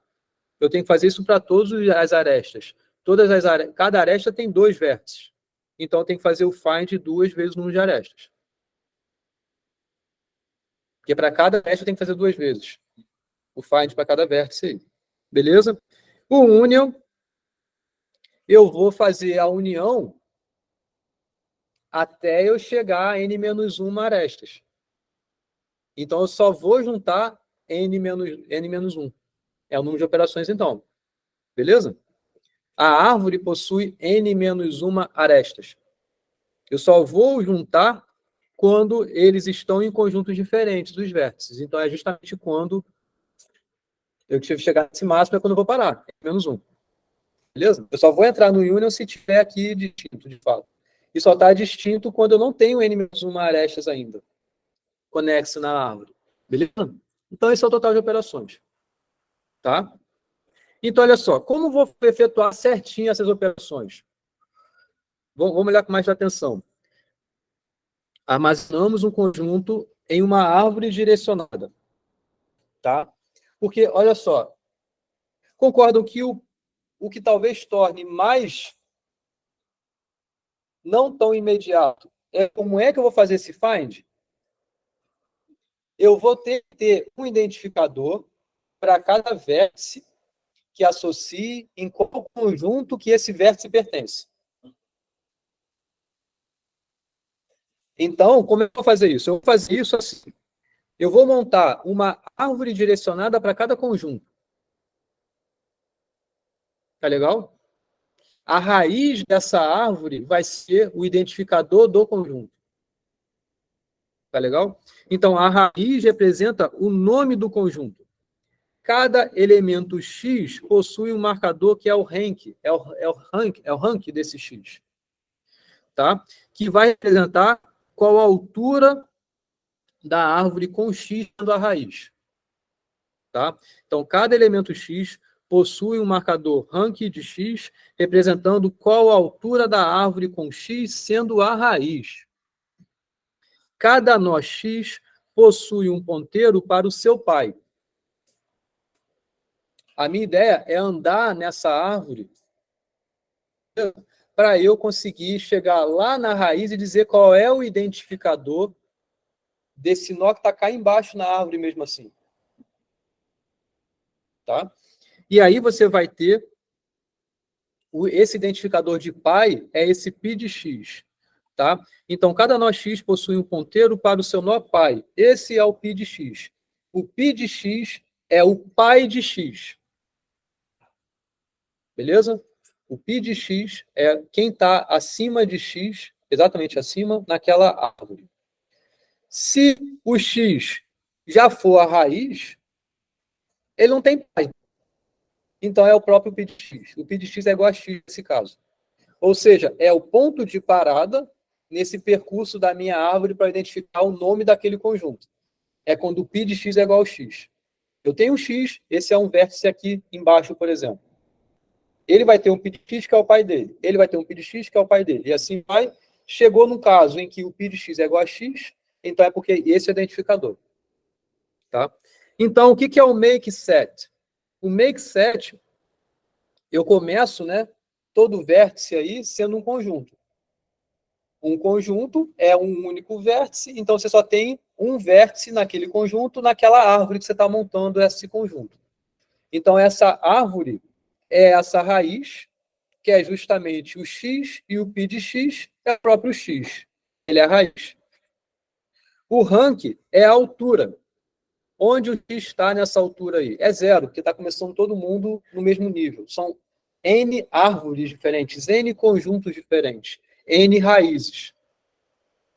A complexidade de fazer isso para cada vértice é O de 1. Tá?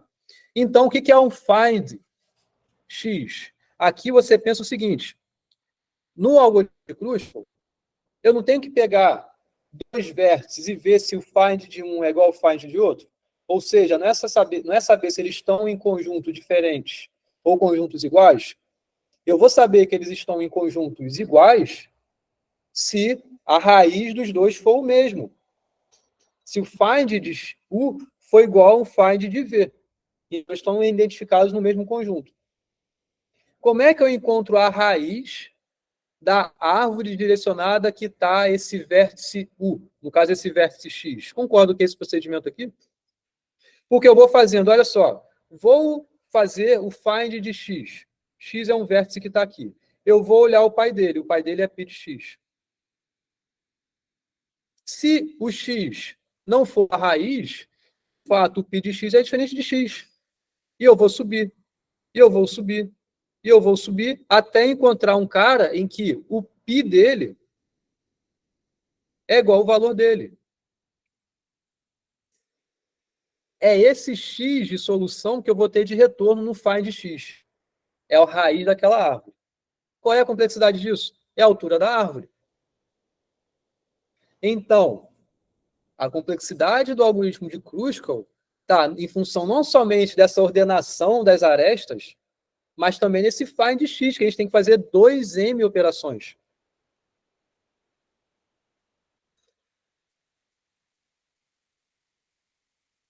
A gente tem que fazer esse find 2 vezes o número de arestas. Então, a gente quer saber qual é a altura dessa árvore que a gente está montando. E aí que está o truque que desse rank associar para a gente conseguir entender certinho essa altura. É muito maneiro isso aqui. Olha só. Ó. Beleza. Tá claro qual é a complexidade desse find? É justamente essa altura, né? Show. Aqui está um exemplo dessa abordagem, tá? Então, aqui são 2 conjuntos. Você tem um conjunto que é o B e é o E, e você tem esse conjunto que são essas arestas aqui. Esses vértices aqui. Tá legal? Você tem esses vértices num conjunto e você tem esses vértices no outro conjunto. Beleza? Então, se eu quiser fazer um find B, vai ser o E. Se eu quiser fazer um find G, vai ser o H. O find D vai ser H. O find C vai ser o H. O find de qualquer coisa aqui vai ser o H. Inclusive, o find de H também vai ser H. Tá claro? Só para identificar essa representação dos conjuntos nas árvores aqui. Beleza. Note que a altura da árvore associada a um conjunto depende da operação de união dos conjuntos. Por quê? Olha só. Vamos supor que esse conjunto aqui e esse conjunto aqui associem no algoritmo de Kruskal a árvore parcial desse pessoal e uma árvore parcial desse pessoal aqui. Vamos supor que a próxima aresta a eu adicionar na minha árvore seja de B para A. Concorda? Se eu faço o find das duas, do B e do A, vão dar conjuntos diferentes. Então, eu posso juntar esses conjuntos. Então, eu vou ter que fazer a união desses 2 conjuntos. Ou seja, eu vou obter uma árvore nova em relação a essas 2 árvores. E a altura que a minha árvore nova vai ter depende de como que eu vou associar essa união. Como é que eu vou juntar essas 2 árvores? Entende? É isso que eu tenho que cuidar agora, de como que eu vou juntar essas 2 árvores. Tá claro isso? Beleza. Então, a gente quer construir uma altura de menor, a gente quer construir uma árvore de menor altura possível. Claro, né? Porque a gente quer percorrer pouco nessa árvore. Então, aí que está agora que a gente vai ver. A gente vai unir 2 árvores, tornando a raiz de uma delas a raiz da nova árvore. Ou seja, o que eu estou falando aqui? Ou vai ser assim, e esse cara vai ser minha nova raiz, ou vai ser assim, e esse cara vai ser minha nova raiz. Entendeu? Eu quero formar uma árvore de menor altura possível. Qual é que vocês acham? Quem vai ser a raiz da nova árvore? O H para o E ou o E para o H, é isso? Isso. Faz diferença. Faz diferença. Não, porque apontar significa olhar para cima, tá? Então, é claro, eu estou fazendo os 2 no mesmo nível aqui, né? Mas eu estou... Vai ser assim, ó. Ou vai ser daqui de baixo para cá para cima. Se eu fizer isso, qual vai ser a altura da minha árvore? 1, 2, 3. 4 níveis e altura 3. Quê? Tem 2 nomenclaturas. São 4 níveis e a altura é 3. É. Ou 4, se para a altura para mim for o nível. É indiferente, mas tem que estar bem definido. Mas sendo aqui em número de arestas, olha, qual é o tamanho do maior caminho de baixo para cima? Nesse caso aqui é 1, 2, 3.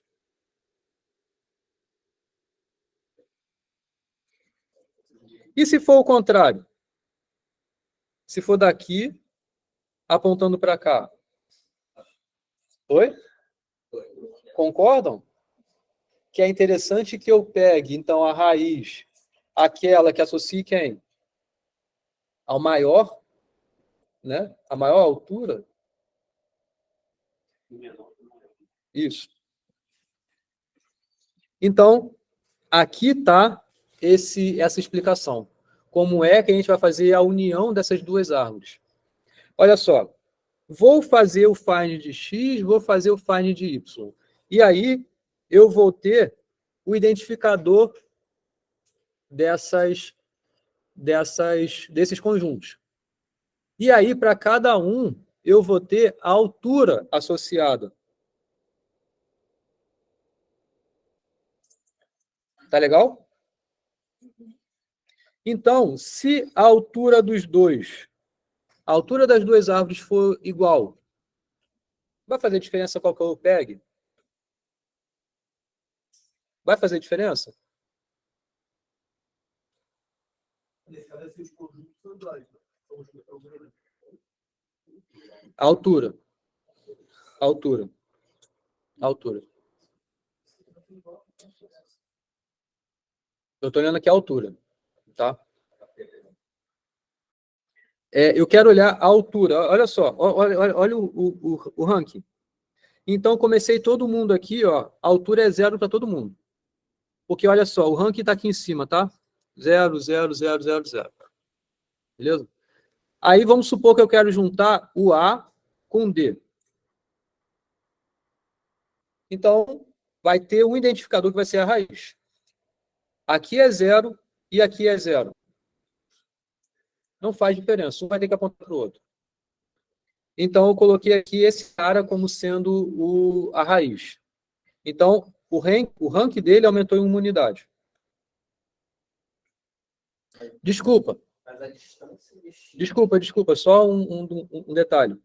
Esse R de x justamente é o que o Lucas estava falando, é o conjunto. Então, aqui esse R de x é o resultado do find. É o resultado do qual conjunto que o vértice x pertence. Qual é o conjunto que o vértice y pertence. É só isso que eu estou olhando aqui. Tá? Então, se ambos os conjuntos forem iguais, se eles estão no mesmo conjunto, então, tá, a união é o próprio conjunto. Beleza? Aí eu vou olhar, aqui sim que eu vou olhar a altura. Aqui eu vou olhar a altura. Beleza? A altura da raiz do primeiro conjunto, a altura da raiz, né, do segundo conjunto. Beleza? Tá. Bom, se você tiver um com altura maior do que a do outro, quem vai apontar para quem? O pai tem o menor. O pai é o que tem o maior ranking. O pai é o que tem o maior ranking. Então, aqui, olha só. Então, você vai aumentar o maior. Exato. Senão eu vou aumentar, né? Porque se eu tiver... Esse cara é o que tem o maior ranking. Né? Beleza? É o que tem o maior. Se o que tem o maior ranking, ele tem a maior altura, e ele ainda tiver que apontar para alguém, a altura vai aumentar em uma unidade. Então tem que ser o contrário. É para o menor apontar para ele. Certo? Beleza. Então é isso que a gente está falando aqui. Se não, aí você vai fazer o contrário. Ainda assim é o maior que vai ter que vai para a raiz, né? Se for igual, faz alguma diferença? Então, toma uma qualquer aí como sendo a altura, mas aí você vai aumentar necessariamente uma unidade de altura. Certo? A altura da raiz vai aumentar. Porque o menor vai fazer com que desça uma unidade. No caso, não é o menor, é igual, né? Então, vai fazer subir uma unidade de altura. Aqui, olha só, estou fazendo a união de A com D. Ambas têm a mesma altura. Então, vou apontar um para o outro. Estou fazendo a união de B com E. A união de C para F. A mesma coisa. Aqui. Aqui é interessante, ó. Vou fazer a união de C com G. Quem é C? C é esse cara. O rank dele, o P dele, né, no caso, o find dele é o F, né? O find de G é o G, então são diferentes, então posso juntar. A altura de um cara aqui é 1 e a altura do outro cara aqui é 0. Então, a raiz vai ser quem? Vai ser o de maior altura. Então, aqui está o resultado. Então, o de menor altura que vai apontar para ele. Agora, fazendo a união de E e A. O E é essa árvore, o A é essa árvore. Ambas têm a mesma altura. Então, necessariamente aqui, eu vou aumentar em uma unidade. Só estabelecer um dos dois como sendo a raiz. Só isso. Tá? Vou continuar fazendo isso. Tá claro? A gente tem 5 minutos. Eu vou continuar. Tá? Tá claro, gente? Entenderam bem isso aqui? Sim? Tá. Bom, olha só. Nota que para saber se dois elementos estão em um mesmo conjunto, que é o mesmo que dizer que dois vértices estão numa mesma componente conexa, devemos verificar se o find de dois vértices é igual ou não. Né? Direto, né? Isso implica percorrermos, no pior caso, a altura das árvores associadas para ter essa resposta. Então, a gente tem que saber qual é a altura dessa árvore. Por isso que a gente tem que saber esse rank que a gente vai ter. Porque o rank é o que vai dar a altura da árvore. Tá? Então, a altura da árvore é exatamente quando o rank é o rank, tal que rank é a raiz da árvore. Certo? É a consequência do próprio algoritmo de fazer a união. Tá? E aí que está essa demonstração para a gente fazer agora. O rank de qualquer árvore é, no máximo, log de n. Tá legal? E aí o seguinte, olha só, para que uma árvore passe a ter o rank igual a k, pela primeira vez, concorda que é o resultado da união de duas árvores em que cada uma delas tem altura k menos 1? É o que vai fazer você incrementar. É quando ambas já têm a mesma altura. Uma vai fazer aumentar a altura do total. É exatamente o momento que você muda para a altura k. Beleza? Isso faz com que, após a união, uma subárvore da raiz tenha altura k menos 2 e a outra tenha altura k menos 1. Concordam com isso? Então, você vai ter aqui k menos 2 para um lado, k menos 1 para o outro, porque ambas tinham k menos 1. Então, você vai fazer isso daqui. Beleza? Uma vai ficar com k menos 2, outra com k menos 1. Então, seja TH o número de nós de uma árvore de altura H. Tá legal? Então, olha só como é que é o TK. Veja, você vai ter uma subárvore de altura K menos 1, você vai ter uma subárvore de altura K menos 2, e você ainda tem a raiz. Concordam? Beleza? Tá. Considerando o FK o késimo elemento da sequência de Fibonacci, está claro que o TK ele é maior ou igual do que o F de K?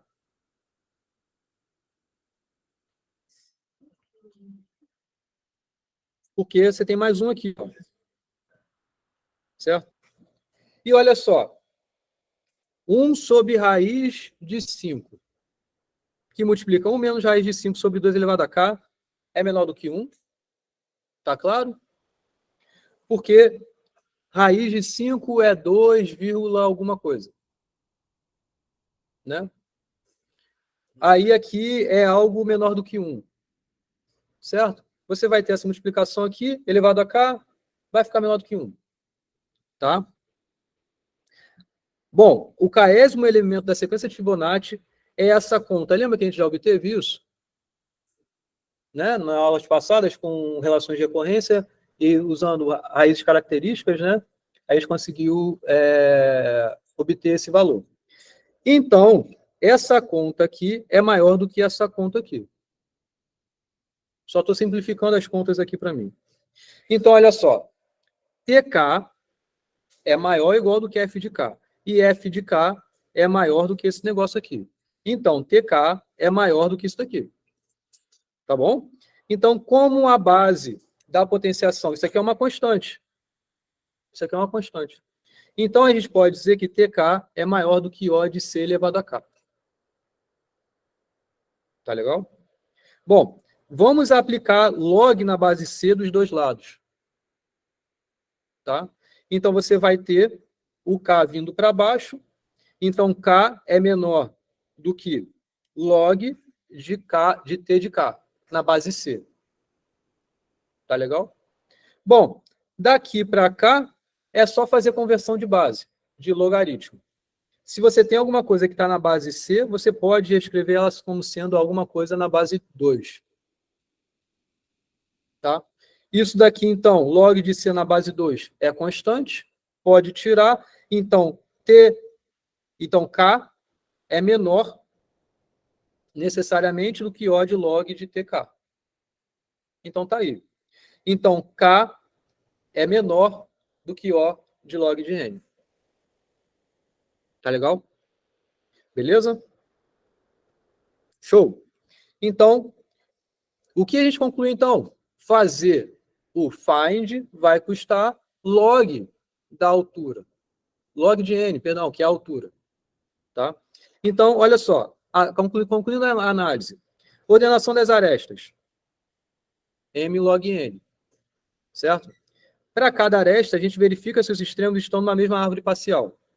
Isso, O de log de N, que é o find. Andar naquela árvore ali. Como fazemos isso para todas as arestas? No pior caso, então a gente tem que fazer M vezes isso daqui. M vezes log de N.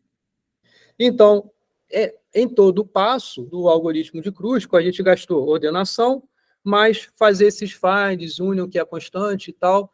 Então, a gente vai gastar O de M log N, tá? É a análise de complexidade do algoritmo de Kruskal. Tá? Em menos de um minuto aqui. O algoritmo de Prim é muito parecido. Toda a prova que a gente fez até agora vai funcionar da mesma forma, aquela propriedade do corte, sendo que a única diferença é começo considerando apenas um vértice. Esse é o algoritmo de Prim. Você vai sempre crescer em relação à árvore que você está montando. Então, você tem aqui, o de Kruskal era um grafo nulo. Então, você pega uma aresta aqui, pega uma aresta ali, outra aqui, não sei o quê, você vai meio que montando com florestas, você vai unindo florestas. O de Prim, não. Começa com um vértice e você adiciona ela de menor custo. Aí você tem agora essa árvore aqui. Agora, qual é a próxima aresta de menor custo que saia daqui? Tá, a gravação meio que acabou aqui. Mas ali não, né? Ainda estou gravando aqui. Mas o de Prim, ele está fazendo isso. Eu estou olhando a minha solução parcial, que já é uma árvore. Nessa árvore que eu vou pegar a próxima aresta de menor custo. Essa daqui. Beleza, peguei. Então, a minha árvore agora é essa daqui. E aí, nela, você tem as arestas saindo, você vai pegar as de menor custo. E assim por diante. Beleza?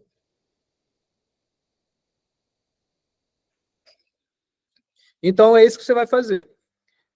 A propriedade de corte vai funcionar para cá também. Beleza? Então, da mesma forma que lá era O de M log N, aqui também vai ser O de M log N. Beleza? E aí, acabamos a aula de hoje. Tá legal? Deixa eu encerrar a gravação aqui. Valeu!